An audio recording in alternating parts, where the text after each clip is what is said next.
ages ago. Because I'm only giving bottles out, but I love the quote on the back. It says, W.B. Yeats water, the world is full of magic things, patiently waiting for our senses to grow sharper. W.B. Yeats. That's mad. I had a conversation with someone today about a higher sense of awareness. 2 conversations about this exact thing. Yeah. And that everything is there. We're just not at a level of consciousness yet to be able to observe it. I think that's the next evolution. Yeah, but even within ourselves, like I am now more conscious than I was 3 or 4 years ago, because I'm now more aware of me, all this stuff, how I interact with you.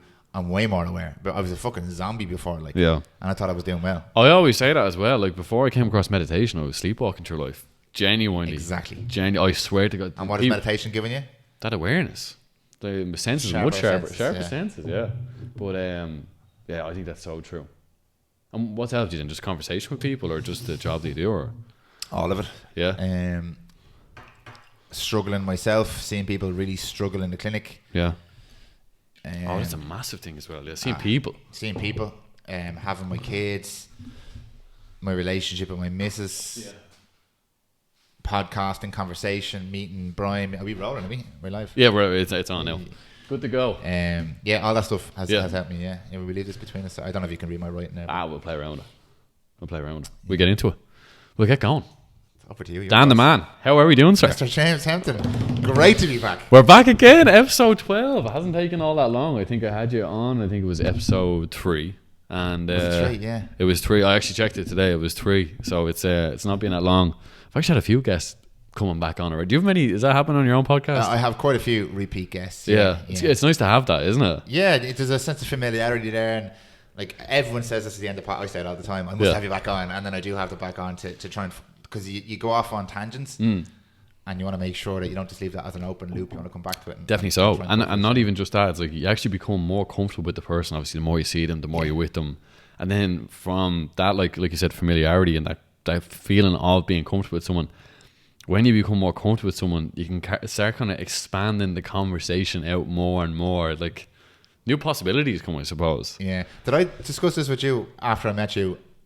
That I think when you meet someone first... I always describe it as like your avatars are meeting. So the image or the persona I like to portray to the world, all the best parts of me. Actually, I heard this very interesting bit about relationships today. It's the same point. Yeah. When you get into a relationship with somebody, either romantic or whatever, friendly relationship, it's the honeymoon period, which is all the best parts of me that I'm marketing myself with. Yeah. Meet all the best parts of you that you're marketing yourself with, and they interact, but it's not really me and you interacting. And as we get to know each other a little bit more and develop that little bit of trust, and that can happen over minutes, hours, days, months, whatever, we start to drop those, or can't hide our true selves anymore, whatever way you want to look at it, and gradually our real selves start to interact with each other a little bit more. And depending on how much work you've done yourself will depend on how deep you go into your real self. Does that make sense? That's interesting. Yeah, it makes sense. Yeah. So, but now we obviously know each other quite a long time. What have we known? A year? Well, it's still fresh, to be honest. Like, although we've known each other, it's actually Are we still in the honeymoon period? It's less we'll probably always be in the honeymoon period. Who knows? But I think, I came into you on the 26th of April, so it's less the 26th of April? Yeah. Was it? Yeah. Checked there the other day, so it's 10 months ago. Literally 10 months ago. Okay, yeah. So it's short, but we haven't seen each other all that much. Like, we're in and out. We obviously know each other quite a while now, I suppose, but it grows from there. But I suppose, like, in that sense, with a relationship sense, you obviously want to put up the best front that you can at the beginning. It's marketing, exactly. It's business marketing. That's exactly what it is. Listen, we're going to get into a book that's kind of based around business and everything else. Something that you listened to recently. I did too, and then I read a bit of the book as well. But it's a book it's kind of one of them books, you read a book, it does actually resonate a lot with you, and I feel already it has had an effect on just my day-to-day living, because it's a book all about people. The book is How to Win Friends and Influence People by Dale Carnegie. And myself and Dan are going to be sitting down here today and discussing a few topics about the book, a few of the principles that are in it. But before we get into it, how did you find listening to it, Dan? Really enjoyed the experience. Yeah. This has been a book that's probably on all of the recommended reading books when you look at the world of personal or development or business book. development. Yeah. And I'd never read it. And when you said it to me, it was next on my Audible to listen to list. So I was going to listen to Naval's the Almanac of Naval again, so I bumped it, especially for this podcast. I bumped it up to one spot on the list, and I really enjoyed the experience. It's well narrated and really enjoyable. But it's funny only reading it now after having heard about it for like 15 years, how many of the principles that I have not adopted, but I've come across in life just naturally, yeah. which have probably at some point filtered down from somebody reading this book and then interacting with me and me observing that, and then saying, oh, that's a nice way to deal with people, and then obviously trying to adopt it into my own life. And that's the great thing about it. It's all about human nature. It's how we interact with one another. It's about becoming a better person to be around. I think there's some leadership elements in it too as well. Yeah. I think towards the end of the book I was more interested in kind of the making friends part of it, because you know what? Interesting question for you. Yeah. Straight off the bat, you're on the back foot. I'm going to ask you a question. Go for it. It says the title of the book is How to Win Friends and Influence People. Not make friends. Yeah. Anybody who's not familiar with the book or who's in this like personal development sphere or whatever, and I mention the name of this book to them, they immediately think it's negative. No. Because to win friends, they're like, well, you shouldn't have to win friends. True, making friends and influence people, and there's a negative connotation to the word influence. Well, you can influence people in the right direction, but the thing is, it's all your own ideologies and beliefs that you're trying to portray onto other people. Exactly. And we all do this because we believe that we think the best way. Of course we do. We believe in it, which is quite interesting. But I don't think it's a book that's manipulative. I think it's a book where you're trying to become a better person for people to be around. I don't think there's any negative connotations in terms of you're trying to manipulate people for, it's all about kind of resolving arguments and just finding resolutions for situations. And, we'll touch on a few of the principles now in a second, but I don't think there's any kind of power plays is what I'm trying to say. He addresses it in the book. Do you remember the bits where he addresses this in the book? There's two interesting things I found outside of the principles we're going to talk about. Yeah. One is he speaks about, well, he actually addresses that point directly where he talks about it must be genuine. Yes. So all of these techniques that you're employing. Oh, sincerity. Yeah. It has to be sincere. Yeah. Because if you're just doing these things to manipulate somebody because you want something and it's not sincere, well then there's an issue there. There is a negative connotation to that. Massive. And the other thing he mentions, because I think about this a lot, it's always something I come across, is if you are doing something because you want to feel good as a result of doing that thing, even if that thing is helping somebody else. So for example, if you donate to charity because you want to help people, because helping people makes you feel good, is that a problem? And I think in this book he says that's not a problem, because ultimately we all want something out of everything we do. That's why we do things. Yeah. So well, it gives also people a feeling of importance as well. Exactly. And I think I actually remember that because I think there was Rockefeller at one stage. An example he gave was that he was donating to some hospital in China or something. He was giving them like $1 million or something like that. But he would do that because it would make him feel important and feel like you said there, he was giving something to people. So it's interesting. Is that a negative thing when someone's doing a positive, but they know the reward that they will get in return? Yeah, because some people would say it doesn't count because all you want is that feeling of importance. And my view on it would be, we all have these needs. We all need to feel important and need to feel connected and all that kind of stuff. And if somebody else can benefit and I benefit, that's a win-win. Yeah. So that possibly couldn't be a negative thing, no? It could be. It could be. Yeah, it could be. But I can see how it could be viewed as negative. It could be viewed as negative, but I don't think it's negative. No, I don't. Personally, I don't think it's negative. Yeah. No. And apparently Dale Carnegie doesn't think it's negative either, because we all have these innate desires, and anybody who thinks that we don't, like, is there such a thing as a selfless act? Because I think no, everything's selfish in nature. Yeah, it just is because I always have to look after yourself before you look after anyone else. It's that whole, when you're on the plane, you put on your own life jacket first, and then you put on someone else's, whoever you're caring for after that. It always starts with you, because if you are not taking care of yourself and not really looking after yourself like how you should be, you can't really look after or love or do anything else for anyone else unless you just do that for yourself first. Yeah. So maybe getting this feeling of importance or doing something that's gracious and that looks good. I mean, you're doing it because it's obviously a good thing to do. It's out of goodwill, but in return that's going to make you feel good as well. So it's a strange thing. There's two elements to what you're speaking of, because the second part you just said there, taking care of yourself first, this whole put your own oxygen mask on first. Yeah, I did a podcast recently with Gavin Meenan. I don't know, did you hear that one? I didn't. I heard clips of it. And he spoke about being a selfish servant. So in order to be a servant, you have to be selfish. You have to take care of yourself, because if you can't, you're not in a position to take care of other people. So you have to be selfish to be able to serve.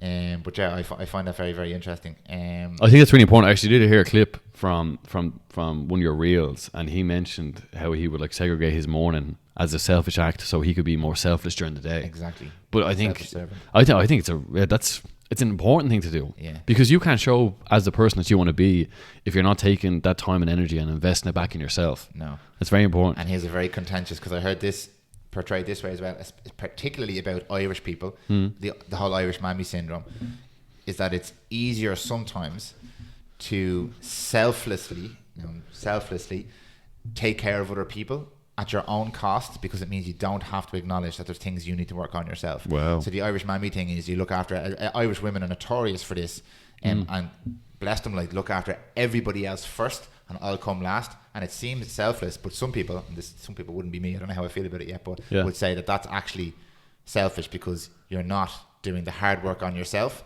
which would in turn allow you to be better for those other people, because you're focusing, you're outsourcing to those other people. That's another paradox as well, isn't it? One. That's a difficult one. That's Jesus, that's an interesting one. Because when you think about the Irish mammy always taking care of you, you're like, oh God, she's doing it out of love. Yeah. But there is an argument to be made there. Maybe she's avoiding having to work on herself. Maybe so. By focusing on other people's problems. Can you be that selfless that you would do everything for everyone else but not do it for yourself? That question, we? Yeah. Who knows? What about this last one before we actually get into the reason we're talking about this stuff? What about someone who runs into a burning building to save somebody else? How does that serve them? I'm sure they don't feel like a hero. I'm sure they're pissing themselves about to run into this building. That's like, is that a selfish? Is that a truly selfless act? Oh, that's as selfless as it gets. No. Yeah. I think so. Jeez, you're risking your own life for someone else. Yeah, that's different than just donating to charity. This became very extreme, but yeah, for a reason. Yeah, but no, interesting. Oh, look, yeah, I think that's the most Jesus to give your life for someone else's. Yeah, that courage and bravery. I think that's selfless. I think. Yeah. So maybe I'll correct myself and say maybe there is a selfless act. I think that would be a definition of selfless. Yeah, is to give unless up. You think you're gonna, if you're religious and think you're going to get into heaven. Well, there you go. Yeah. I'm taking you way off track here. You'd be thinking too far ahead in that case. Fair. Yeah. In that case, let's play the long game. The long game, indeed. Right, I'll let you get started. We'll get into it. I've never done a book review like this before, like I said before we got going, so it'll be quite interesting, and I think it's something that's definitely needed, because when you read a book, you do want to be able to remember what you've learned, and no better place to do it than sitting down and talking to someone that listened to it as well. Yeah. And I'm really on this buzz at the moment of trying to reread books that you read, a core library of books that I think are important, as opposed to just consuming a load of information, because I like that whole idea of mental masturbation and just consuming all the information and feeling good because you read the book. I'm not there. I kind of want to keep reading stuff like this over and over again to reinforce the points. I think that's really important, and I think even the fact of it, like, if you've read something, instead of rushing on to the next book, do a little review for yourself, going, what have I actually learned from this, and how is this? Because when you read something, you actually do want it to change your life in a way that you've absorbed that information.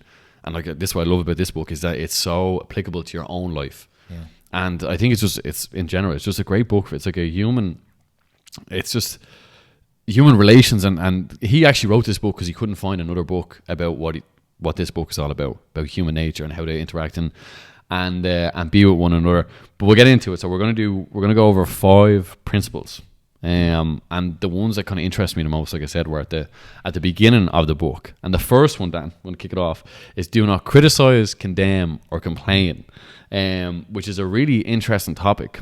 And this comes back to like human relations, especially the criticism, how detrimental criticism can be. And it got me thinking back to, you want to kind of reflect when you're reading something like this, and obviously criticism is so detrimental in the sense when you criticize someone else, first off, they become defensive because you're attacking their pride, their ego, you're attacking them as well. And then they put up a wall, a barrier, they become quite resentful towards you, there's hard feelings involved. I was trying to think back to a time where I've ever felt like that.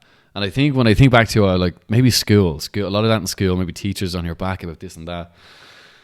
Was there any time in your life that you felt that, was there anything that kind of sticks out where you were criticized for something, anything in particular, and how did that make you feel?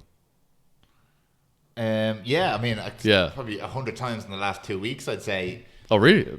That recent? No, I think it's more, I think for you it might be more recent than you might think as well, because for me, when I look at that, criticism can come in. It's very rare to be openly criticized, and it's very rare someone would openly criticize you to your face. Yeah. But there's subtle criticisms, and if you have friends or a relationship or family, just constant undertones of criticism. Oh, that's so true.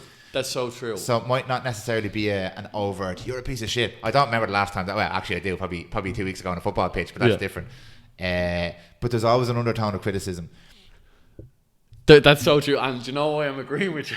God, It actually happened today. There you go. Today for you, not in school. I'm just thinking. Knew it was more recent. No, yeah, definitely more recent. Because do you want to tell us what happened today? I'm trying to remember exactly what it was, but it was an interaction with my mom earlier on. I can't remember. She said something to me, and I got defensive straight away about it. And then I literally in that split second go, "Fuck." Yeah. That's what it is. Yeah. I literally, as soon as anyone critiques you in any way, it's just your ego. It just does not want to be criticized. Yeah. And it can be, I suppose, in more severe cases, like I suppose if you're a manager in a business or even run your own business and you have people around you, you have to understand that criticism is just like, the worst thing is to put someone down because you're not going to get the best out of them. And then the opposite of that is to be encouraging. If you're critiquing someone the whole time, they're not going to perform very well. But if you're doing the opposite of that, which is to encourage, you're going to bring people up. It's going to bring them to a new place. And you've probably felt it before playing football, or even, people commenting and acknowledging on the podcast you're doing. When you hear a good compliment, it is very encouraging, and it fills you with that lovely feeling inside of satisfaction that you're doing something right. But I think one thing that I learned from is that criticism is just so detrimental, and there's no good that comes from it. Was there? Can you remember any stories maybe from? Oh, there is actually something that you mentioned recently when we were together. The whole story about father forgets. Oh yeah. Yeah, we could talk about that for a sec actually, because you remember that. Yeah. Yeah, that hit me hard. I was brilliant story when that hit me. I obviously have 2 children. And I am a son, so it was very relevant. Yeah. And what was the? I don't want to absolutely butcher this, so I'm going to see, can I pull up the author of this poem called "Father Forgets"? So would it be in there? It's here. Yeah. I'll get it for you. I was going to ask you before you came in. It didn't cross my mind up until now, but I was going to ask you. You want to read it? Oh yeah. Will I read it? Have you got it there? Yeah, I've got it here. I do indeed. Shields. Wonder does this sit here? Here we go. Father Forgets. It's quite long. Do you want me to read it? Let's read it. Yeah. Yeah. Would you like to read it? Or do you want me to read it? I'll read it. You read it. Start there. Livingston. Is it Larned? Livingston Larned. Father Forgets. So this poem apparently is extremely famous and has been used in multiple different talks and speeches and stuff all over the world, and has a massive impact on most people who come across it, who read it, because emotionally this struck a chord with me. Yeah, because most people even will recognize either themselves as the child or themselves as the father. Yeah, or the mother, I suppose, in this situation here. And I'll read it and then we can go for it afterwards. Yeah. So Father Forgets, W. Livingston Larned. Let's say Larned or Larned, because I butchered that name. Listen, son, I am saying this to you as you lie asleep, one little paw crumpled under your cheek and the blonde curls stickily wet on your damp forehead. I have stolen into your room alone. Just a few minutes ago, as I sat reading my paper in the library, a stifling wave of remorse swept over me. Guiltily, I came to your bedside. There are the things I was thinking, son. I had been cross to you. I scolded you as you were dressing for school because you gave your face merely a dab with a towel. I took you to task for not cleaning your shoes. I called out angrily when you threw some of your things on the floor.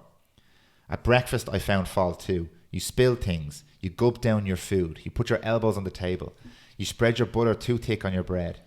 And as you started off to play and I made for my train, you turned and waved a hand and called, "Goodbye, Daddy." And I frowned and said in reply, "Hold your shoulders back." Then it began all over again in the late afternoon. As I came up the road, I spied you down on your knees playing marbles. There were holes in your stockings. I humiliated you before your boyfriends by marching you ahead of me to the house. Stockings were expensive, and if you had to buy them, you would be more careful. Imagine that, son, from a father.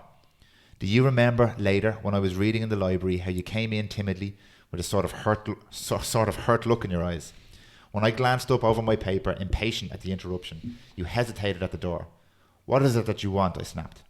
You said nothing but ran across in one tempestuous plunge and threw your arms around my neck and kissed me, and your small arms tightened with an affection that God had set blooming in your heart and which even neglect could not wither.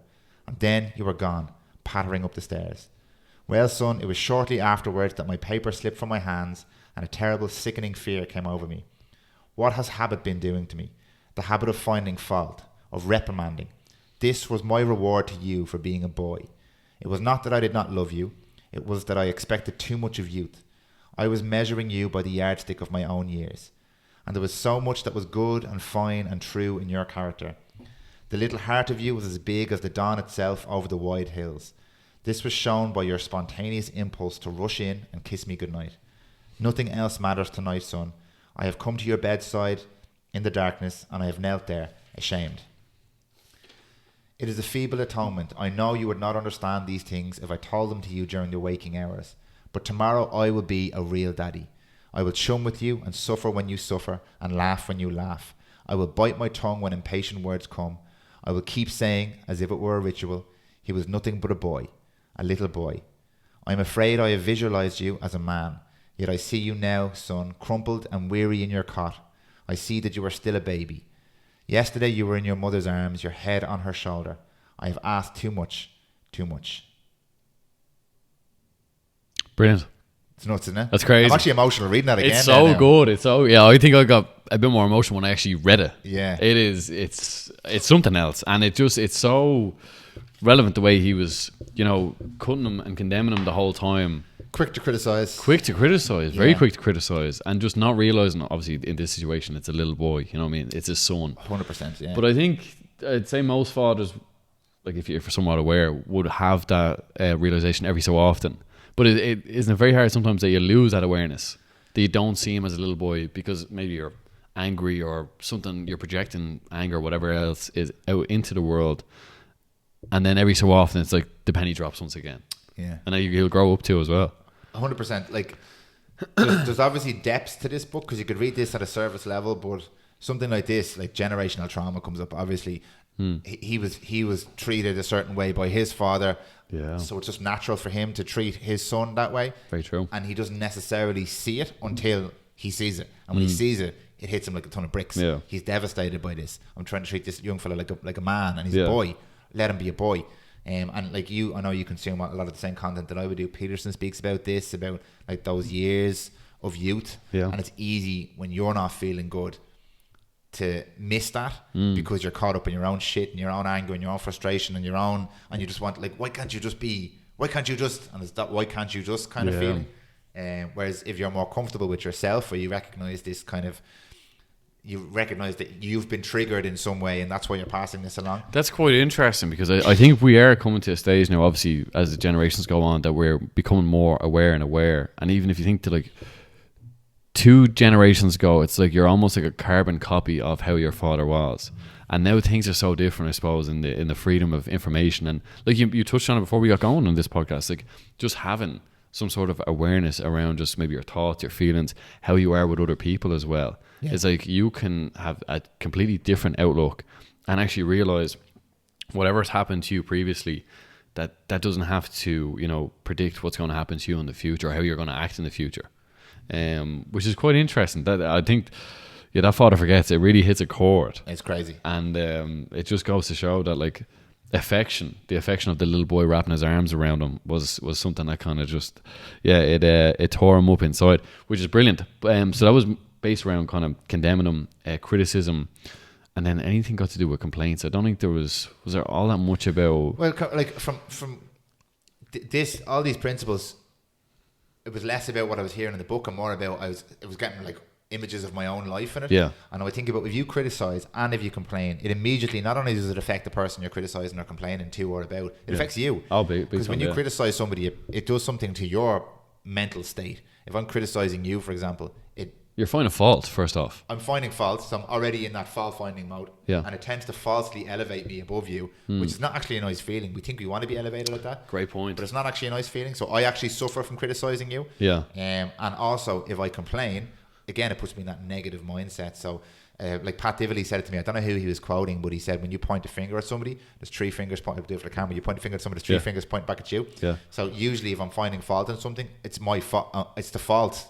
I have the fault. Yeah. I'm trying to project it. Yeah, I think that's what it is. So it's actually hurting me to do this. Yeah, that's so interesting you said that. I think everything that we are is just like our whole world is just trauma, man. It's all trauma. It's all trauma, but it's like everything's just a projection of us. Yeah. So how we see the world is is how it's projected back at ourselves. Exactly. So like you said, if you're criticizing or you're complaining towards someone, that's something that's going on in your own mental state or whatever it is, or just you're creating a world of negativity for yourself. Yeah, and then your whole perspective is off because of it. Was there any other stories that stuck out on that principle?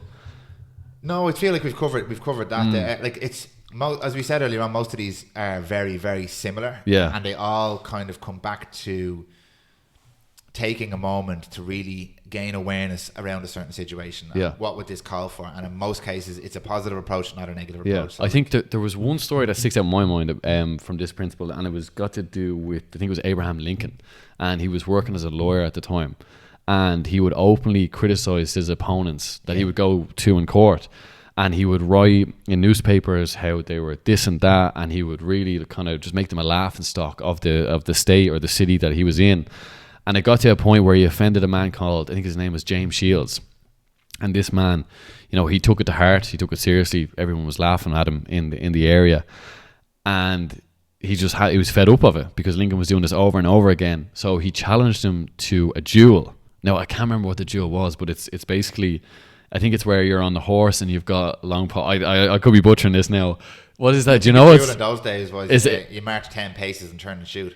Oh, well, I don't know if they had guns. I'm not sure. He was training for it anyway. He had to go off and train, right? And then one Sunday morning, I think it was like the Mississippi River that sticks out in my mind. Lincoln's era. Did they have guns in Lincoln's era? I don't know if they did. I think they might have had muskets. So I don't know. I don't know what they had. Speaking out of a fucking ass here. I'm not too sure. But anyway, so they were due to have that duel the Sunday morning, the Mississippi River. They go down, they meet, and then it just gets broken up, and it never happens. But the realization that Lincoln had after was, if I keep on condemning people and criticizing, they're going to come after me and they want to kill me. And it only was like when it got as serious as that, as he was going to fight to the death, that he realized, I can't continue this way because there's no benefit here if everyone's out to get me because of how openly I'm critiquing them. Like it's not a positive trait. And he actually learned this lesson because there's another half to the story. When he becomes, I think he's president of America now at this stage, or he's in charge of the country, and there's a war going on. And he's in the White House or somewhere of importance, and like I said, there's a war going on, and he's got his general in the field, and his general's name is Captain Meade, I think it is. Anyway, it's towards the end of the war, and they have the opposition surrounded. So the opposition have been backed into a corner where the rivers. The tide came in. Yes. Trapped. The river of this bank had burst and it overflowed, and it was impassable. You couldn't get over it. You couldn't get past it. And Meade was out in the field. He receives this letter from Lincoln saying, go attack, go finish the job, just get it done. I'll see you later. Meade reads the letter and takes no action at all. He delays. And the river, the water levels, they drop down. And then once again, the river is passable, and the opposition, they get across the river and they go and they head for home. And Meade is then going back towards, I think it is the White House. And Lincoln writes down, he's raging now. He's going crazy. He's going, why didn't this man just command the order and go do what I do? So he writes down aggressively, getting all his anger out into the page, writing all these commands out, this and that. And then as soon as he's finished the letter, he stops. And he thinks, how is Meade going to respond to me if I send him this letter and he receives it? What's he going to think of me? It's going to cause a feeling of resentment. It's going to cause maybe a feeling of hatred. He might step down as the general. He's been a great general for me. And then he started considering his situation. He started thinking, Meade's been out in the depths of it, on the field, hearing all these sheiks of gunshots, seeing dead bodies, broken skulls, everything. And he just took a second to consider before he criticised. And he put the letter into his drawer and locked it away. Never sent it. And I thought it was powerful because he actually did end up learning the lesson. But he had to catch himself before he was about to do something that would have been very detrimental. Because that's the thing with criticism. You kind of destroy relationships and friendships. And there's no cooperation thereafter. If you critique someone, people are not going to be on the same team. What it really made me realise, Dan, is like how you work in a team base. Because I think the majority of people will be working with a boss or with colleagues or whatever. Just that people have the awareness. If you're critiquing someone and putting them down, they're not going to respond well to that because you're killing their pride. You know what I mean? You're taking shots at them. And just if you're on the receiving end, you know it's not nice. It doesn't feel good at all. But I think that was a story that stood out. And I'm trying to think. I think that's basically. The funny thing is the letters are hilarious because like we wrote a very angry letter and it's like, you sir, are a tyrant of the lowest level. It'd be a word quite funny compared to what we know nowadays. Compared to the angry texts that are sent nowadays. Definitely so. But I think that's everything got to do with criticism anyway. I think, like I said, the opposite of criticism is encouragement, and encouragement is really key. And actually, I think I read it in Beyond Order as well. Peterson did mention it. It's like, it's something that's definitely lacking. Like everyone needs encouragement. You think when you're, and this is probably another point we'll touch on, another principle as well, but when you're younger, you get so much encouragement. Oh, Dan, you're doing great playing football and this and that. But as we get older, people don't nourish that. Like, you still need, for your self-esteem, this is another point, but for your self-esteem, you need that encouragement. That's going to bring you up and make you better. It makes you like want to cooperate more as well when you're encouraged to do things. But did you ever hear this idea of brother wounds? No, brother wounds. Who was it that introduced me to brother wounds? It was Dara Stewart, I think. And it's more of a masculine thing. There's a feminine version of it as well. But as we get older, especially nowadays, shout out to Sebastian Junger and Tribe, we're becoming more and more. Have you read Tribe? No. Oh, you'll love it, man. Is it a book? Yeah, it's a book by Sebastian Junger. Listen to his episode on Rogan first. Junger with a J. He's a war journalist. He writes this book called Tribe. It's phenomenal. But essentially, what he's describing is the fractioning of community. So we're all becoming more and more divided in our individual pursuits. So whereas before, and in some communities nowadays, it's a group pursuit. So we're all in it together and we all have our role within the group and we all contribute towards the group. We like to think that's what we do now, but we're all very individually focused. So we have our own jobs, and even within the family unit, we have your own jobs. You make your own money, you make your own way, you get your own promotion, and it's all for your own gain. It's all individual. Yeah, it's all individual. So we've none of that sense of community there, and the that kind of fracturing, of community is what was the point with the last point you made there? I was talking about encouragement. I've completely forgotten where I was going with that point now. So I was talking about encouragement. I'd mentioned Peterson. What did Peterson say? And I was on about, like, even at this age now, even at an older, it brought me right back on track, because like, where am I going with this? At this age now, so the older we get, the more down that individual path that we go. Because when we're younger, we're in school, we still have all the social circles and all, social structure. We're kind of part of communities, loads of kids in the road, all that kind of stuff. Yeah. But as you get older and you go to school and you go to college and you go get your job, you become more and more and more into that individual mold. Yeah.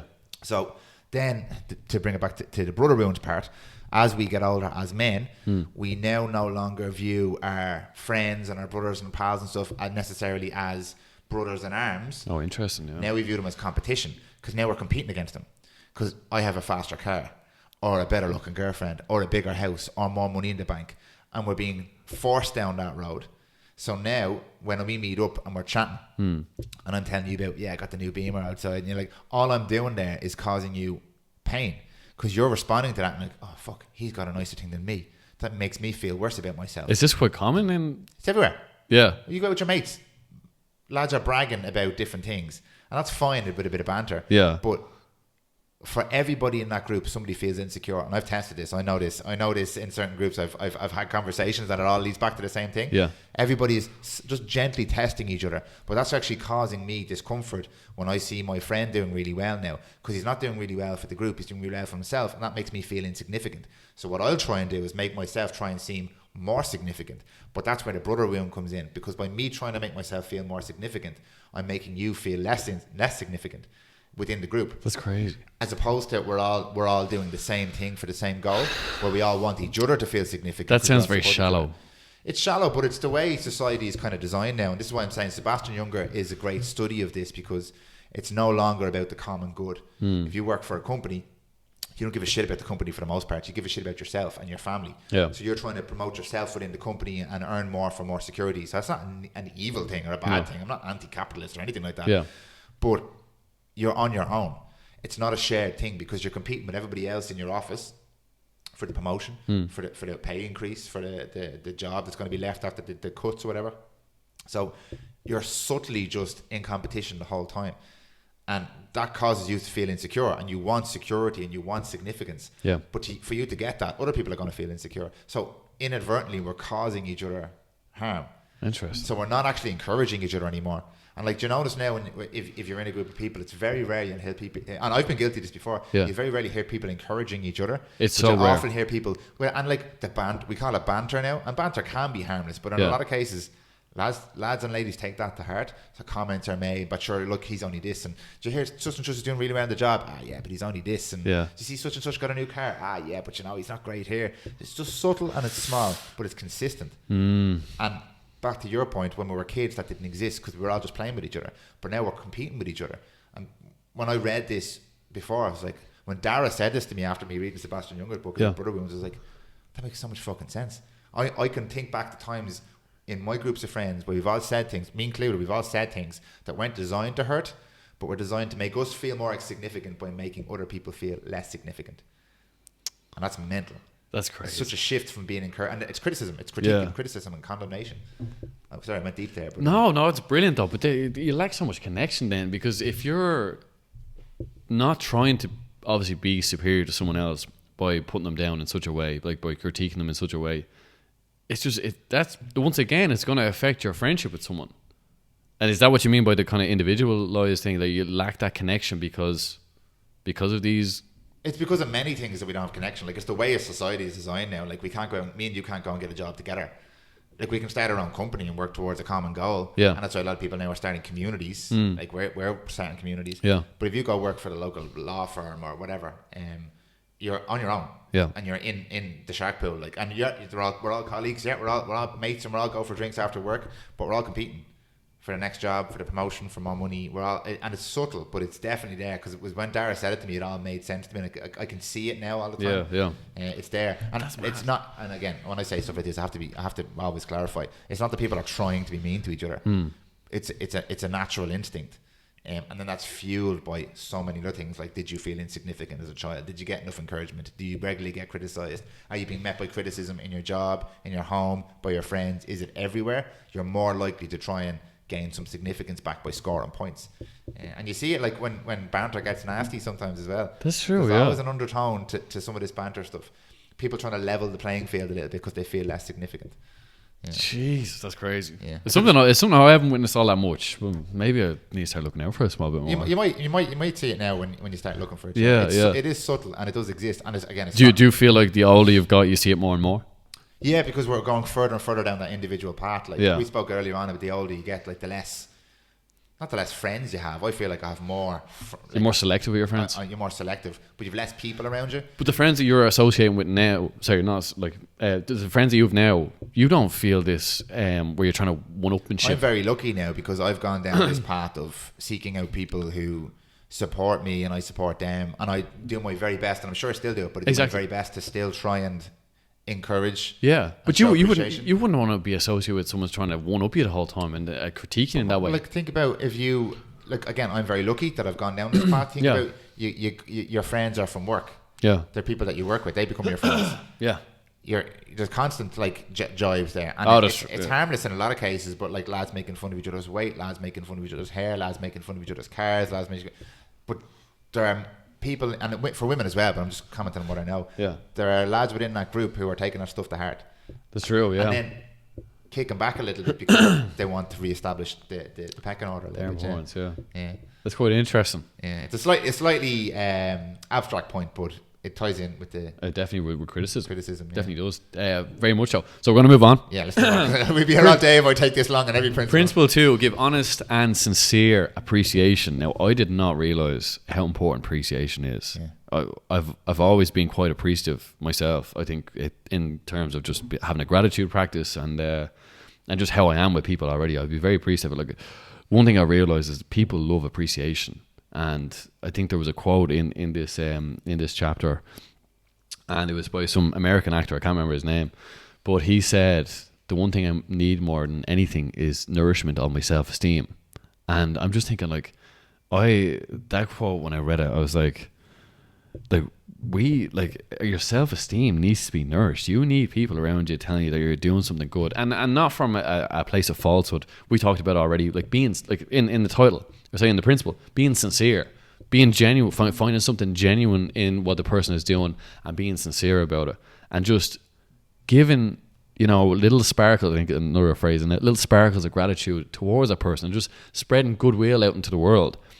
I feel I don't see a lot of it at all, because when I read this recently, I was out with a few friends and just a weekend gone by, and it just, like, I'm quite outgoing and friendly, and I would always tell people kind of what they're doing well, and just find it good in people. I love being like that, because I think it's such a good response you get in return. I'm not doing it to go, oh, I feel great about myself, you know what I mean? I actually being sincere once again, and being genuine with people, and seeing how that has a massive effect on them, because nobody else is saying it to them. This is what I realized. We're lacking. I think a massive thing nowadays is that people are lacking in appreciation, both giving it and also receiving it. There seems to be none there. Would you ever, or, you know, even just in general, in general, Dan, do you feel, because I always tell you you're doing great work. You do. I love it. There you go. That's like, naturally I would just say fair play for what you're doing. Do you feel many people give you appreciation for what you're doing, or just in general, do you feel there is this feeling of appreciation just around? It kind of links in with the last point, doesn't it? It does. It's interesting. We said this at the beginning. They're all they intertwine, don't they? But it's interesting to hear you say that, because you said you weren't really aware of what I mentioned. But it's kind of the same thing. It's a lack of an appreciation, a lack of encouragement. Yeah. So no, I don't think it's very common. I do think people do it. I have been the recipient of appreciation in the primal and stuff like that. People are very appreciative. Yeah. I struggle to accept that appreciation, because I'm like, I feel like a bit of an imposter. Is that an Irish thing? You know, when pennies, I've gotten pennies. Definitely an Irish thing. Can't take a compliment for whatever reason. We really can't take a compliment. But again, I think that's linked with, there's just something in us. I don't know. We struggle with that kind of praise. There's no harm. I think if someone ever gives you a compliment, say, "Oh, thanks for recognizing that." You know what I mean? Because it's almost maybe you don't offend someone, but you know, when someone gives you a compliment, you go, no, not really. No. It's almost like you're trying to encourage more and get more of it. Yeah, but at the same time, you're disregarding what they're saying. Yes, that's it. You're disregarding what they're saying, and you're not taking it seriously. Where they're giving you praise, just accept it for what it is. Yeah. I think it's really important. But it's something like, you wouldn't go a day without food. I'm not saying you should get appreciated every day, but I definitely feel that it's something that should be taken into people's consideration more and more often. Say, if you're working in a business, wherever it is, and someone is doing a good job, let them know they're doing well, because once again, that's going to boost their self-esteem, and that boosting their self-esteem, their confidence gets better, they start performing better in work, and they're just a better person to be around when you have this kind of setup. And I think in a business sense, it's too important not to do. Even a team, think about your football team. I'm sure like, people always, I think in football teams it's almost more common, because when someone scores a goal or scores a point or plays well in the match, like, oh, fair play, man, you play deadly. And it's great. It's actually quite rare. Is it? Yeah, and I was only going to use that example before you said that there. See, I'm thinking back to when I played at 16. You see, it's a different story. Again, when you're younger, it's a little bit different story. Yeah. No, yeah, it's rare enough. It's so rare that I would, like I said, I do think it's out there, but I'd notice it when it happens. Yeah. Not with me necessarily, but just seeing it with people playing with each other and stuff like that. When people are really genuine, saying, "Man, that was amazing." And I know, like I said earlier on, I don't do enough of it at all, so I'm trying to be more aware of it. Yeah. He tells a great story. Dale Carnegie tells a great story, and it's the typical story of the janitor. Yeah. And I often think of that, because I worked on Dublin Port for years. In security. Didn't know that. Yeah, so security then Dublin Port as a summer job, and you would be viewed in security in places like that as like part of the furniture, or less than sometimes. So I had first-hand experience with it, of being snubbed 95% of the time, to the point where you really notice when someone went out of their way to like give you a compliment or be appreciative of you. And I also worked alongside cleaners, janitors, baggage handlers, drivers, truck drivers, whatever, and noticed a massive difference if I was appreciative of them, and how it would transform the whole relationship. And they were nicer to you, you were nicer to them, you got on better. They would be willing to go out of their way to help you, you'd help them, and it just created this really nice environment, to the point where I got really offended. Especially, there was one of the shifts I had was security. I was checking boarding cards or something beside where the girls would take the tickets to let people through, and people were so rude to these women, so rude, because you had people come down, and understandably people were pissed off waiting in line or whatever, stressed, but there was no excuse for how a lot of these people spoke to these girls on the desk. And the girls were lovely, and they were very polite and did their job very well, but so many people were unjustifiably rude to these girls, and I took great offence to this. And I used to get in trouble sometimes for like stepping in and saying, "Here, want to watch your mouth. Like, these people are just doing their job here. But I was shocked by how little appreciation they got. So it was noted when they did get it, and always appreciated when they did get it, and I always appreciated people just showing a little bit of gratitude or telling you you're doing a good job. Like you said, it really great for your self-esteem. It's great for your self-esteem. And you want to do a better job because you want to live up to that. Then you want to perform. You want to give your best. You want to be like, oh yeah, he said I'm doing great. I'm going to do more great. You know what I mean? This is the thing with this book. Like, it's made me aware in such a different way. Yeah, it's funny, isn't it? How simple, but it's really how simple it is, Danny. You're dead right, and it's just like you said, it just hits the point. Like, appreciation, honest and sincere. And the thing I think he mentions, the opposite of being sincere is flattery. And just going out of your way. Empty flattery. I think people can see through that, and that's almost annoying. Like, oh, you're and it has the opposite effect. Yeah, and people are like, get away from me. No one likes it. You always become suspicious if someone's like, oh, geez, your hair looks great and your jacket's lovely and all this and that. No one tells me my hair looks great. I copped that straight away. But you know what I mean? It's like, people don't like that insincerity. People like when you're being genuine and actually pointing out something that they're doing well. What was the story, just to touch on it, the story about the janitor, where it was where people were... Was it on this one, or it doesn't really matter? No, I think it was on this one. You're right. It was, yeah. It was, I don't know what the facility was, but there's a bunch of people who were cleaning, a bunch of janitors, and this particular guy was doing a terrible job, but everybody laid it on him thick. Yeah. Like, told him he was thick. Shit, basically. Thick. Told him, I don't know why I said it like that. Told him he was doing a shit You were job. emphasising how thick it was. Thick. And... was it the manager or someone wanted him to do a better job, and she was like, well, everyone's giving him a hard time here. So what she would do is when he did anything right, she would double down on the appreciation and the praise for that thing. There you go. And he then eventually got better and better and better to the point where everybody started to appreciate what he was doing, and he just grew into the appreciation because he felt worthy then. Oh, you said it. I was going to touch on this because that's what gratitude is. What gratitude is, the feeling of appreciation for what you have in life.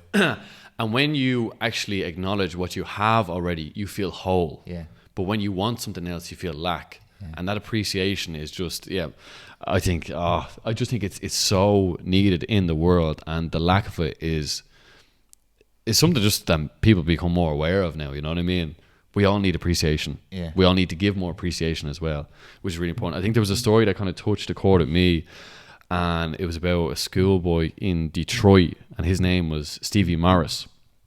And there was this classroom set up, and there was a mouse in the classroom, all right? And the teacher gets everyone to come out, leave the classroom. They're trying to find the mouse, right? And they bring this boy in, Stevie, and he's blind, but he's got great hearing. His hearing's impeccable. It's amazing. But no one else really noticed it but the teacher, and she's like, Stevie, could you help me out? Could you find where this mouse is in the class? So he used what nature gives him, which is this impeccable hearing. Like I said before, he's no sight. They find the mouse. They suss it out. Stevie hears it somewhere, and the teacher is all over him. She's just going, oh, I can't believe it. Thank you so much. She appreciates the fact that his hearing's so great. She actually says, oh my God, you got such a natural gift with your ears. That changed Stevie's life for the better. That was the beginning of a new life for him, okay? And then many years later, in the 70s, he's regarded as one of the best songwriters and just artists of his time. And his stage name was Stevie Wonder. And I just thought, what a beautiful story is that he is this schoolboy, and he's got this, like, you know, he doesn't have a sight, but he's got his hearing, and his hearing's obviously much greater because that's what happened. Your senses are heightened. And then the school teacher comes along and just gives him that little bit of appreciation for what he has, what nature's given him, changed the whole course of his life. I thought, what a story. I just thought, that's the power of appreciation. Yeah. That's what appreciation can do for anyone. It's that you just give the smallest compliment, whoever it may be. The janitor is a great example as well. Changes how they feel about themselves. It boosts their self-esteem. And this is something that we need to nourish more and more of. I definitely think so. Was there anything else from the principle? No, that's no. Like I said, they're all going to tie in, but that's it's a great story. It's weird, isn't the way they all interlink?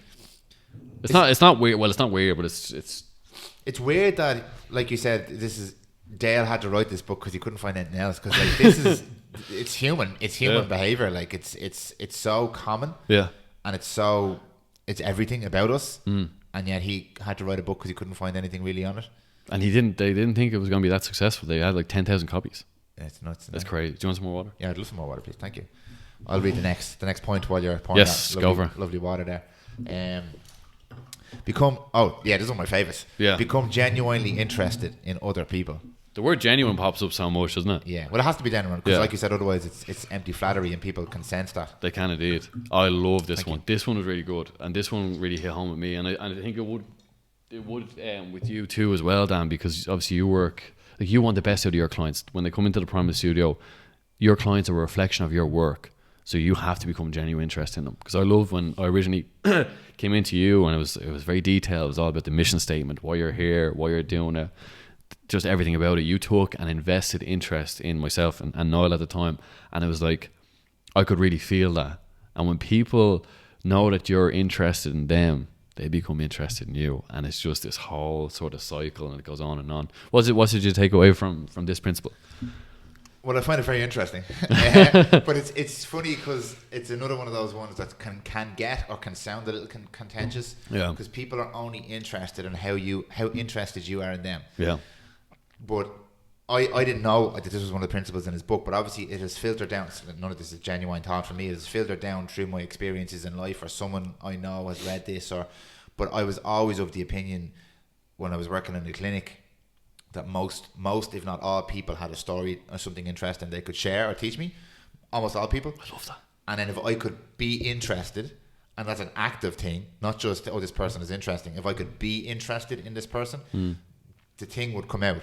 So I found that the more interested I was, like I was actively trying to be interested in people. And the other way, some people are like, it's hard to listen sometimes, or some people like to talk about themselves and stuff. Yeah. The more interested I was, the more interesting people became. And that like, makes complete sense. It was weird, like, I didn't know this principle at the time. I was just kind of trying to figure out a way to connect with people who were, because I met a lot of people through the job that I did. Yeah.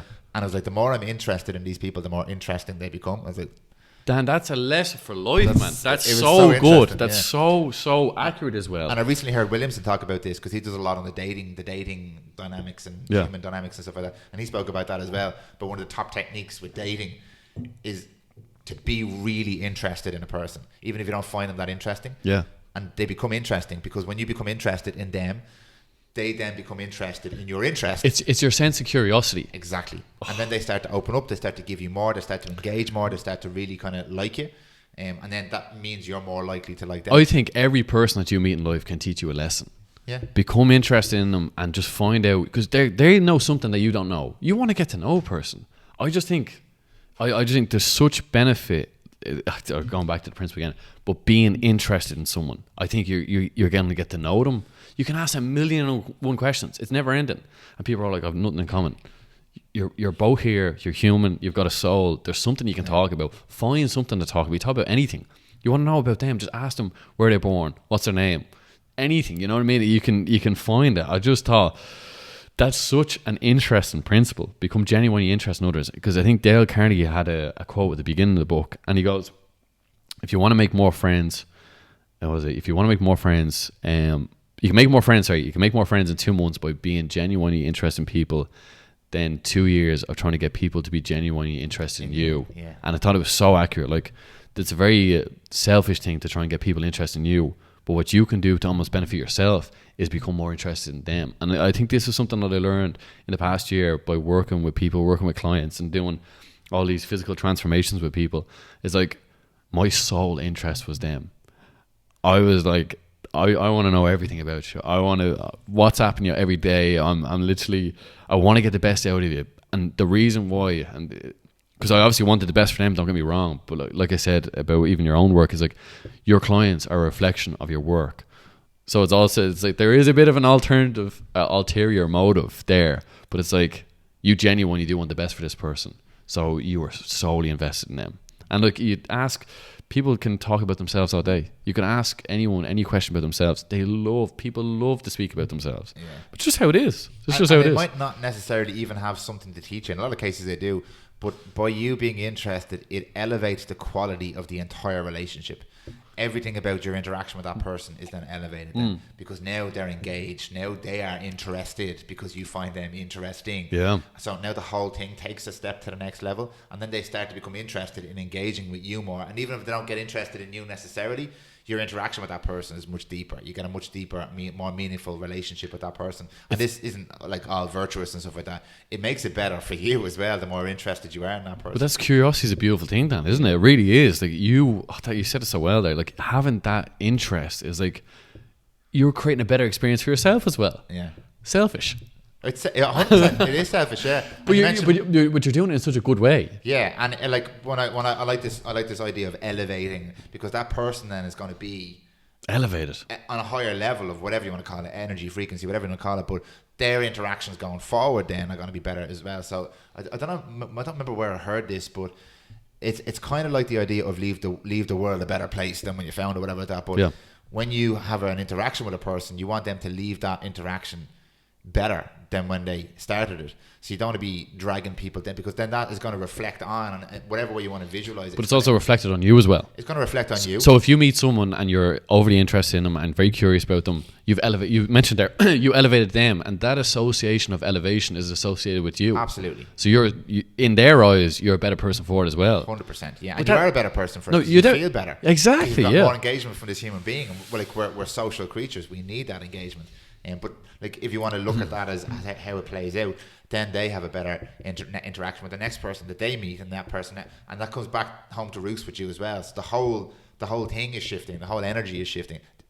People might think this is getting a little bit airy-fairy here, but I genuinely believe this. I think I drew the circles for you before. Yeah. I've got my little circle, you've got your little circle, and if we're working on trying to improve ourselves, become more aware, encourage, grow more energy, eventually circles start to overlap and the whole thing starts to grow together. We start to kind of build this whole feeling together. Yeah. There's more appreciation, there's more smiles, there's all this kind of stuff. And you mentioned my clients as well. I am genuinely interested in my clients. Obviously I'm running a business, so I want them to be around, but that's 2% of it. But that's a sign of a business. I'm interested in these people. I'm interested in their stories. That's why I got into storytelling, podcasting. Like I'm interested. So yeah, it definitely the whole thing elevates. I enjoy my day's work because I'm dealing with people and I'm interested in them, and by being interested, the whole thing is interesting. You know what I mean? Man, you're a higher quality person for it as well. I feel like that. Yeah. I think that's why curiosity comes in, and it keeps your brain young as well. Being curious and being interested in people, because you're constantly firing new ideas inside of your own head, going, well, what could I figure out here? What could I do here? What is it? And it just keeps you fresh. Yeah. Where if you're just having, like, if you're cutting someone off as soon as you meet them, you never learn anything new about them, and you're kind of just enclosing yourself. Where you being interested is like you just opening up the veil. What's behind here? You just approach it in a curious sense, and you're taking the lead and setting the how the whole thing is going to go. Yeah, you're not being passive. You're actively engaging. You're active. You're not being passive. So I really like that one. That was brilliant. Was there any stories that become genuinely interested in other people? He told a few stories. I struggle now because I listened to this whole book in the course of 2 days. I'm struggling to separate all the stories out because there's so many about Roosevelt and fucking Abraham Lincoln.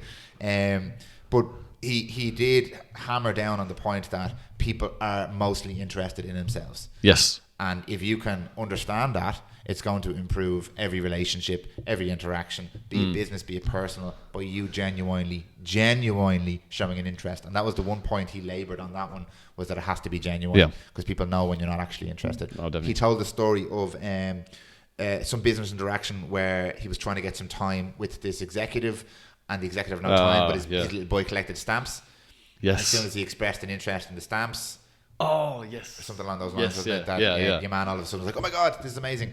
Or maybe that was a different principle, but because they're all interconnected. No, I think you made a good point. I think the one that comes to mind, it was about a judge, and he kept some sort of Labrador dogs. It was the dogs. Sorry, dogs. Was the other one. I took your story. No, go for it. Yeah, it was what I roughly remember of it. He ended up getting a free dog out of it. Yeah, he got a free dog out of it, and he took a genuine interest in. He was over in this. I can't remember the context so much of the story, but how it goes anyway is he was over in this judge's house, and there were pedigree dogs, and these dogs had won an award. And your man, just curious as he was, started asking the judge questions about it, and asking him about his dogs, what he fed his dogs, what he done to get them to that standard, the pedigree standard, and win all these competitions, and even the colour of the bows that they won and everything else. And when someone is interested in something, on the subject. They will talk about it for hours and hours, and it lights them up inside. You probably see it all the time in podcasts. People are talking about a topic that they love to talk about. They talk about it for days, and they talk about it with excitement, with joy, with interest, and you talked about vibration. It's through the roof. Their energy is through the roof. And this judge was the same, and he was so when someone can display how interested they are in something and show someone else, they feel almost, they don't, maybe not necessarily feel, but they want to give something back to that person that's made them feel that way. Yeah. So the judge ended up giving this man, I think this was like a pedigree dog. It was worth a lot of money anyway.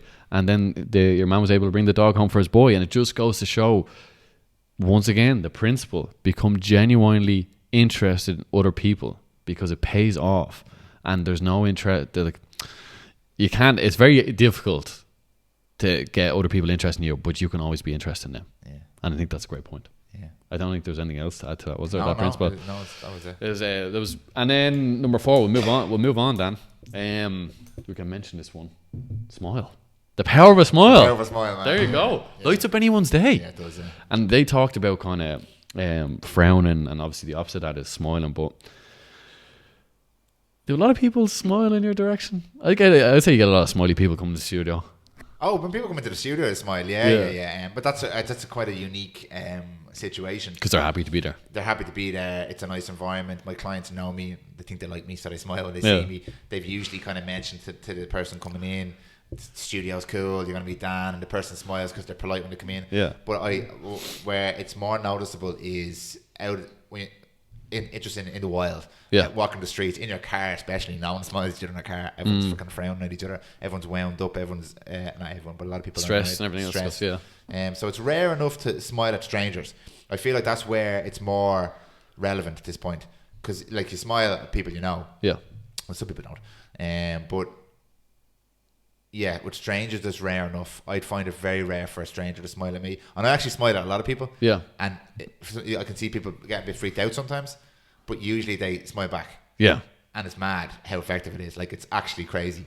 And how it makes you feel. It makes you feel great. It makes you feel amazing. Yeah. Power of a smile. Like I said, it brightens up your day, and it emanates that you're happy to see someone.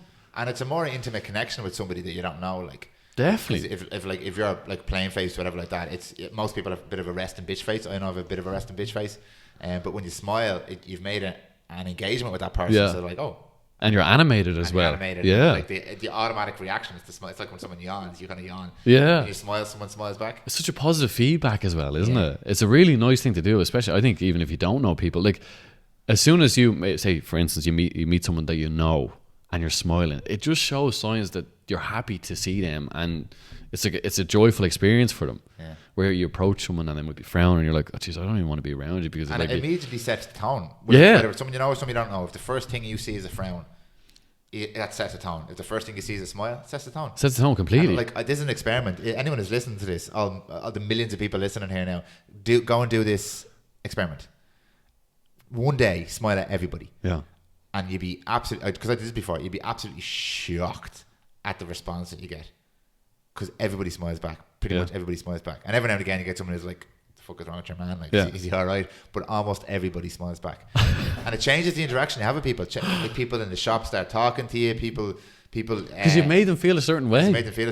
People who were going to not let you pull out into traffic, they let you pull out now. They're like, oh, you go ahead, just because you smile at them. Like, it's a very positive thing, isn't it? People who, like, back to the appreciation bit, people who are in jobs where they're in customer service or driving a bus, whatever like that, and you smile at them, they feel appreciated, because they feel like you've seen them as a person, as opposed to they're just here doing a job. Like, so it's massively powerful. Like when I worked in that security job, someone smiled at me. I was like, that feels really nice. It feels nice to be smiled at. It definitely does. Yeah, it's weird, because you don't lock eyes with loads of people during the day, but there's a certain number of people you will lock eyes with, and if you do, just give them a nice smile. Yeah.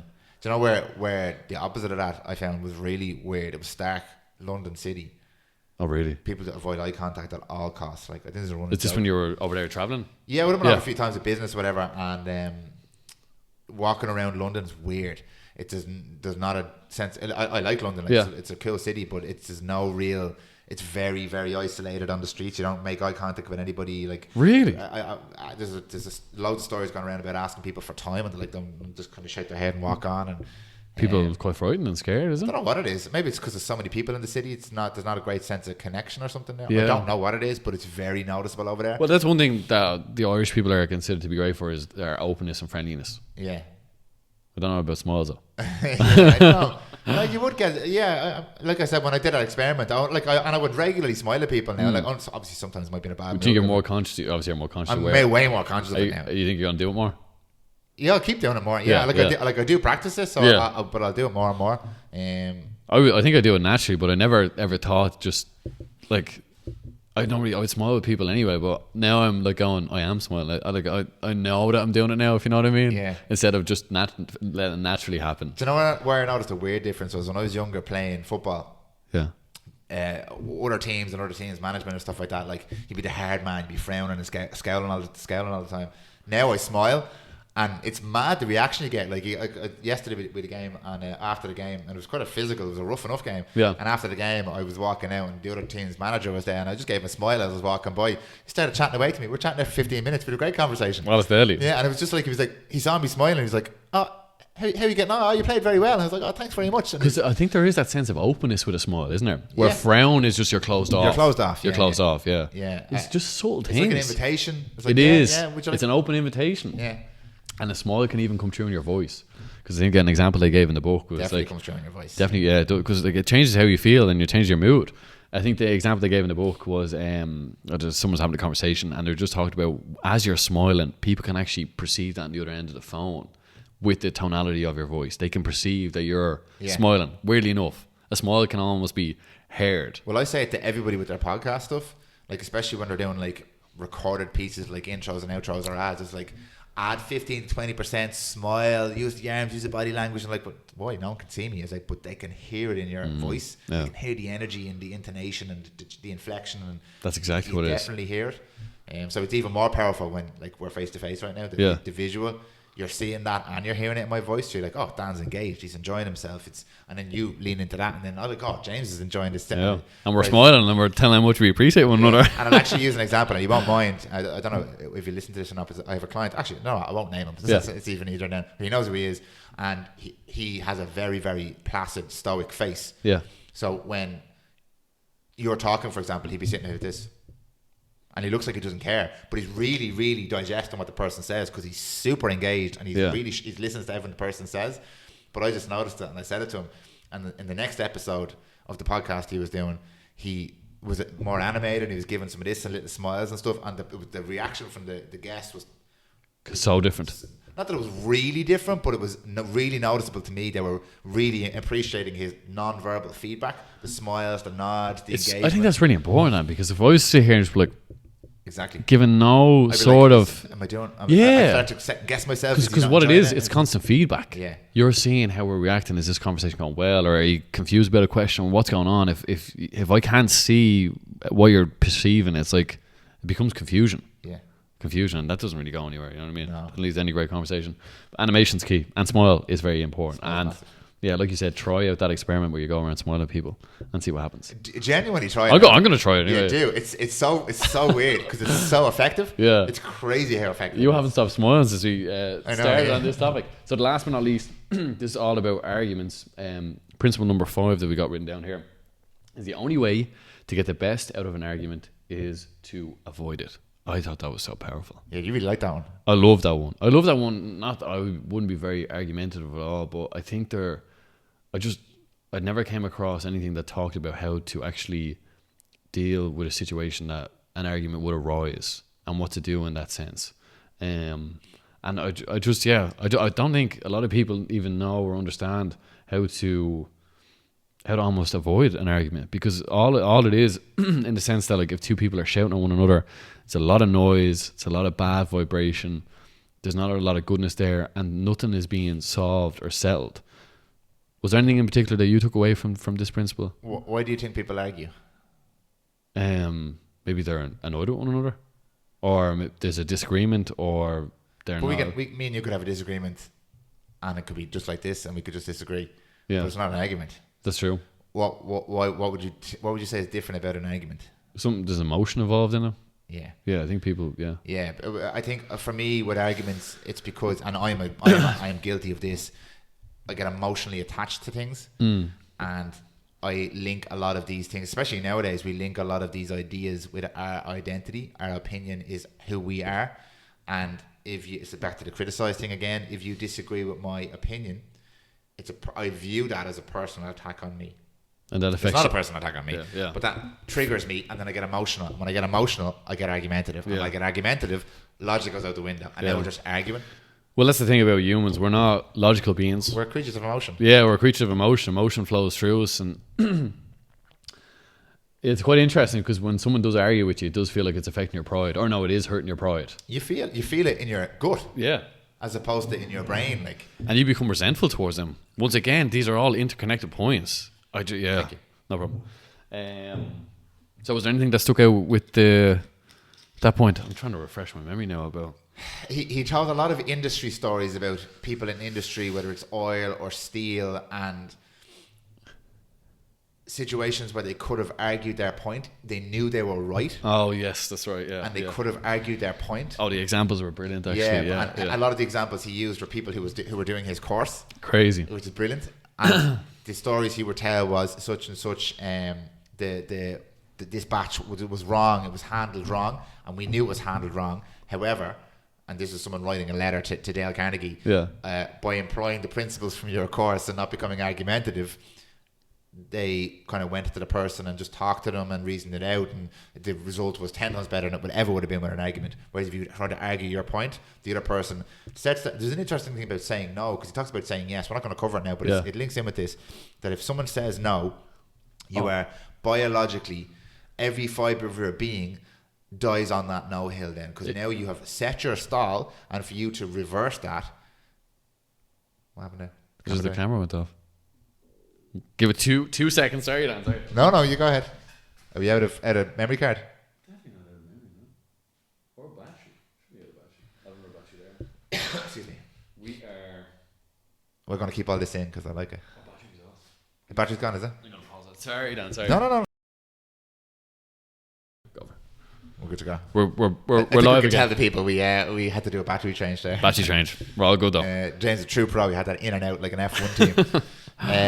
So what we were saying was, when you say no, you feel like you've set your stall, not your hill to die on. Yeah. And I love Chris Williamson so much. He speaks about this principle, and I am going to completely butcher this, and Jill's going to murder me, but he talks about most people's opinions on things are, when you ask someone for their opinion on something, in most cases, they haven't really thought about it to any great depth. So their opinion is based on a hastily cobbled together collection of the last few sources of input they got on that particular topic. What's it? So a post on Twitter, a headline on Facebook, and something their mate said. And that's now their hill to die on. So they've taken the stuff they don't really give a shit about, or they don't really know much about. Yeah. And they've formed a very loose opinion on this, or they've said no, or built their side of the argument. Yeah. And now they're going to die on that hill. And it doesn't matter what information that you bring to the table, I'm dying on this hill, because neurologically I'm set now, I'm defensive, I'm in defense mode, because I've said no, or I've said this is my hill and I'm going to die on this hill, and nothing you say can uproot me. And I think if anybody thinks about many of the social and cultural arguments and debates and discussions and politics that exist nowadays, that's a really, really true principle that I see anyway, is that most people are not embedded in these things that we're talking about. Like, there's some important issues out there. Most people don't care, because as we said, people only care about things that affect them directly. It doesn't make them bad people, makes them human. I'm one of them and you're one of them as well, so I'm not talking about other people, not about us. But we form opinions on everything nowadays. We think we have to have an opinion on everything. We set that opinion and we die on that hill. And I don't care if you bring better information to the table, I'm going to argue my point. Whereas if you don't make it an argument, if you bring some information to me and you are not argument, like you said, don't make it an argument. Yeah. If you just bring the information and make it a discussion, and you're calm and collective and non-emotive, and you hear me out, and you let me play it out, and this is what Dale spoke about in the book as well. Hear the person out, let them speak, and oftentimes they'll speak themselves out of their own argument, because they'll realise you're not fighting back. There's no resistance, and they don't keep driving their point home. And then you can actually get them on board and get people into a mindset where they're open to discussion. So I think it's very important. So the argument never happened. So have an argument by never having an argument, by trying to avoid the argument. Now, I say this stuff and I fall into the argument hole all the time. So I'm trying to become more aware of that. That's Are you getting better at it? I feel like I'm getting better at it, slowly but surely. Yeah. I'm more aware of now when I'm being emotional. Sometimes I'm still right though, so it's. But I'm definitely more aware now when I have an emotional attachment to something or it's triggering something in me, and I try and like rein it in a little bit. And I go, okay, maybe I'll just stop here, let this person make their point, and not argue anymore. That's beautiful. I mean, that's development, I suppose, for yourself as well. I don't agree. Yeah. I don't have to agree. No, you don't. But I don't have to argue. No. So I sound like because you almost lose a bit of your control when you argue. I'm reading the Daily Stoic at the moment, right? Yeah. You read the Daily Stoic? I've read bits and pieces of it. A lot of the Stoic thing is the one that stuck out to me is if you submit to your emotions, you're nothing more than a child. You're a boy throwing a tantrum. If you get angry, anger is it's not that it's a useless emotion, but it's useless to allow it to control you. So if I get angry or argumentative about you or something and allow my emotions to control that, I'm just a child. Yeah. So I'm like, I'm not a child, I'm a grown-ass fucking man. Yeah. So if I want to get argue and I get emotional, no. I can feel the emotion. I can acknowledge, right, I'm angry. Why am I angry? I'm angry because A, B, C. Okay, now let's re-engage with this person or point or whatever. You don't have to act on that emotion. I don't have to act right then. Yeah. I can give it a sec. Like, you have emotional in control. You're in control, yeah. And there's a difference between that and suppressing emotion. I'm not talking about suppressing emotion, but understand that it is an emotion and that you don't have to act on that emotion. And I think that's powerful. And I'd like to be better at that. That's the one I'd like to be good at. Yeah. There was a story, which one sticks out in my mind? There was a story in there that kind of stuck out from that principle in particular. I think it was got to do with a government tax inspector, and then I think there was a tax accountant. And anyway, it's over the phone. They're discussing this, and there's $9,000 not accounted for. And they're going back and forth for an hour. They're arguing. The government tax inspector is like, he's standing his ground. He's like, he wants them to do this and that. Your man's going, no, can we do it a different way? They're loggerheads with one another. And it's going back and forth. So, loggerheads, yeah. So the tax accountant goes, how can I change the situation? Because we're going back and forth for an hour here and nothing's been resolved at all.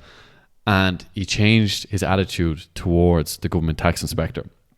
And what he done, he found something in the inspector that he appreciated. So he goes, listen, I know this isn't a serious job for you at all. It's quite a menial job.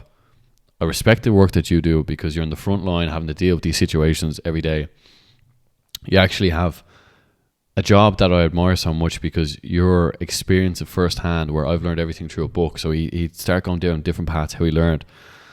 And then the government tax inspector, his tonality, his own attitude changed towards him, because the tax accountant had realized that, I'm getting muddled up now. The tax accountant realized, the government tax inspector going back and forth between the two of them. He realized he had to change the situation, basically, right? So he found something that he admired about the man and that he appreciated. And then as soon as the government tax inspector realized this, his whole attitude changed towards him. He became much more sympathetic towards him.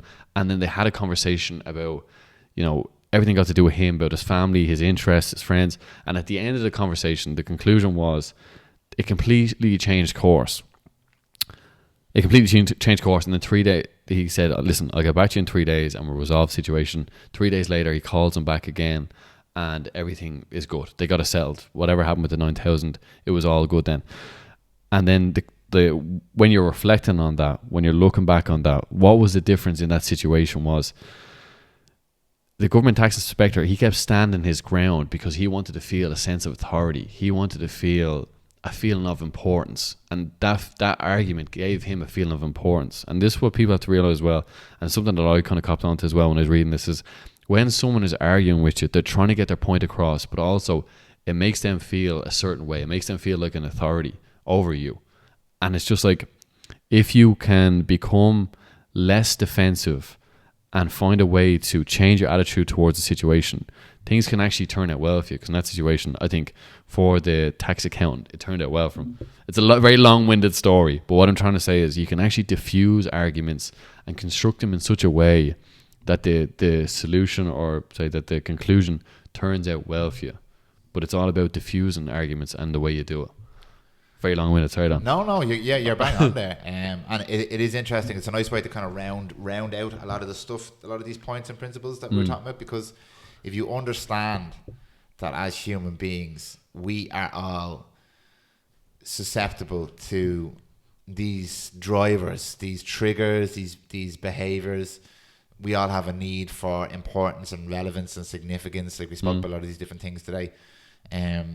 If we can understand that, that's where this whole influence piece comes in. We can literally change the course of how our lives go and the lives of people around us go. Yeah, you can change other people's behaviours. You can change other people's behaviours, and that's where the negative connotation comes in, because people think like, oh, well, you're a con man or something now. And it's like, no, if your intention here is good, if your intention here is to raise all ships, for me to do well and you to do well, and part of that is me doing well, but part is also you doing well. Then that's a good thing. I think this can be used for great power comes great responsibility. It can be used for bad or good, but I think there's definitely a way to improve how people who interact with you feel. Yes, definitely. And by extension, like you just said there, the outcome will be different for everybody, because if people enjoy being around you, if people, like Peterson talks about this sometimes as well with children, you want to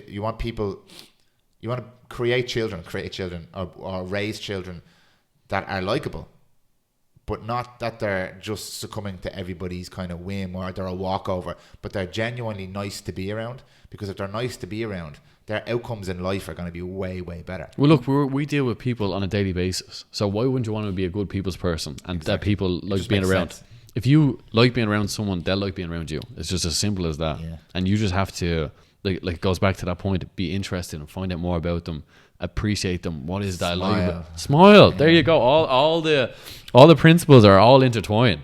It's beautiful. Dan, I think we're going to leave there. There's one round out sentence that he keeps saying in this book that I want to just say here. And I think you know which one this is, but it is: be hearty in your approbation and lavish in your praise. He repeats it over and over and over and over again. I think it's a nice way to kind of it's beautiful encapsulate all of it. It is. Because it's that active, positive, forward thinking, like praise people, be appreciative, and hearty in your approbation. Approbation is not to condemn someone. It's like approbation is praise as well. It's approval and praise. Yeah, to be real. Say be hearty is to be real about it. To be hearty as in to be genuine and full and sincere. And so when you're giving it with all of you. And you're leaning into it, as opposed to you did pretty well there. It's like, don't even mean it. That was excellent. Really, really good. Really love what you did. Great podcast. James, fantastic host. The cup of tea, man, was absolutely gorgeous. There you go. Gorgeous, like that kind of stuff. Very hearty. Very hearty, yeah. and I like. It makes you feel good as well because you're animated and you're engaged. So that sentence for me rounds out a lot of this book. Very well said. Dan, it's an absolute pleasure once again. Definitely won't be the last time you're here because I love having you around. So I'm under pressure now to read books. We're doing a podcast in 2 weeks. I enjoy this because, like I said, we're going to learn so much more by just talking about it out loud. Absolutely, yeah. Book club. We're doing book club? Book club, it's on. Sign me up. It's on now. Dan, thank you very much. If people are looking to find you, what do they type into the old Instagram? Oh, on Instagram, I am Primal Pro on Instagram. That's the company page there, but a lot of stuff I put up there is stuff I've learned, podcasts I'm doing, people I meet, etc., etc., etc. Lovely stuff. Anywhere else? I have the website there. You can email me, dan@primal.ie. Don't phone me. I'm not going to give out my phone number. But most people get me on Instagram. I'm probably active on Instagram most days. Happy days. DM, yeah. James, thanks so much for having me on. No problem at all. It's always a pleasure. All the best, everyone. Have a nice day. Peace.